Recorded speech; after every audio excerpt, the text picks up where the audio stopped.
भारतीय जनता पक्षाचे माझे अध्यक्ष माननीय सी.आर. पाटील साहेब या ठिकाणी येत आहेत।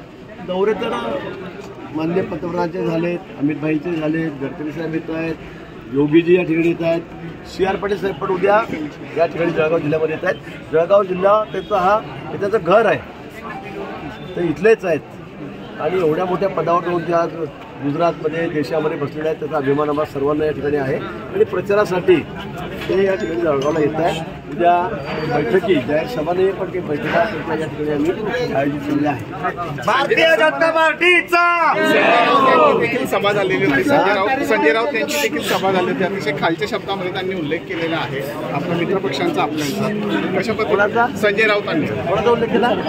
गुलाबराव पाटील यांना टपरीवर बसवण्याची भाषा केलेली आहे व प्लस सांगितलेलं आहे की हे सरकार लवकरच डगमगेल, केंद्राचं देखील सरकार पडण्याची त्यांनी सूचना दिलेली आहे। चालेल, आता ते मोठे भविष्यकार आहेत, मला असं वाटतं त्यांचं डोकं तपासण्याची गरज आहे। गुलाबरावला टपरीवर बसून केंद्र सरकार पडतं आहे, उद्धव ठाकरे पंतप्रधान होत आहेत, हे गृहमंत्री होत आहेत संजय राऊत देशाचे। मला वाटतं हे वेड्यासारखी विधानं आहेत, लोक त्यांना फार काही गंभीर घेत नाहीत। आपण आरोग्यदूत पण आहात, काय सल्ला देणार संजय राऊतांना?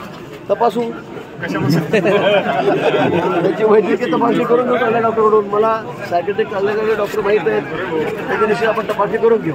खर्च तर असेल तर आपण सगळं विनामूल्य करू, आम्ही सगळ्याचा इलाज विनामूल्य करतो, डोक्याचाही विनाज आम्ही विनामूल्यच करू। दुसरी गोष्ट भाऊ, आज बघायला गेला एकनाथराव खडसे यांनी पुन्हा जळगावमध्ये सभा घेतलेली होती, आपल्या जयश्री महाजन यांच्याकडे सभा घेण्यात आलेली होती। त्यांनी सांगितलं उत्तर महाराष्ट्राचे मुख्यमंत्री न होण्यासाठी अनेक लोकांनी इथंच केलं, जळगावचे देखील काही लोकांची नाव न घेता आपल्या नावाचा उल्लेख केलेला आहे। वोट नव्हता त्यांना काय एकनाथराव खडसे यांनी आज जाहीर सभा घेतलेली आहे। त्यांनी सांगितलं की उत्तर महाराष्ट्राचा अद्यापही मुख्यमंत्री झालेला नाही आणि या मुख्यमंत्र्याचे पाय खेचण्यासाठी अनेक लोक जळगावचे देखील आहे, नाव न घेता आपल्यावर थेट इशारा केलेला आहे। त्यांना संधी होती खरं म्हणजे ते होणार होते, मलाही सांगत होते की मला व्हायचं आहे। आपण ऐकलं की मला मुख्यमंत्रीच्या लायकीचा मीच आहे, पण आता काय ते पक्ष सोडून चालले गेलेत, पक्षांनी त्यांना हाकललं का ते सोडून गेलेत हा चर्चेचा विषय आहे।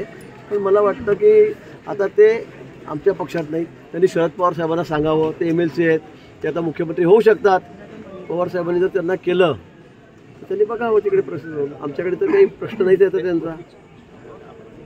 त्यांना होणारी त्याला जर संधी मिळत असेल तर त्यांनी आता तिकडून करावी। भाजपमध्ये त्यांनी प्रयत्न केला होता पण त्यात ते काही यशस्वी झाले नाहीत। आमच्या नावावर उगाच बिल फाडू नका, आणि ते पक्षाला माहिती आहे कोणाला मुख्यमंत्री करायचं कोणाला नाही करायचं म्हणून।